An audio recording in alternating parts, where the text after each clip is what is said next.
Hello everyone. Today we will talk about how to fix the app of YouTube. We will go to settings. Then we click on apps.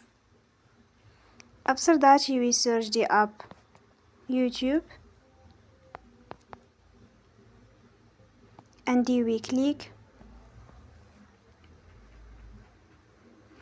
Then we will on force stop. After that we will go to storage.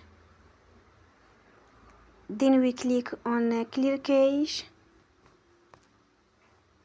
In the end, turn your phone and you will restart your phone again. Don't forget to support us by like and subscribe.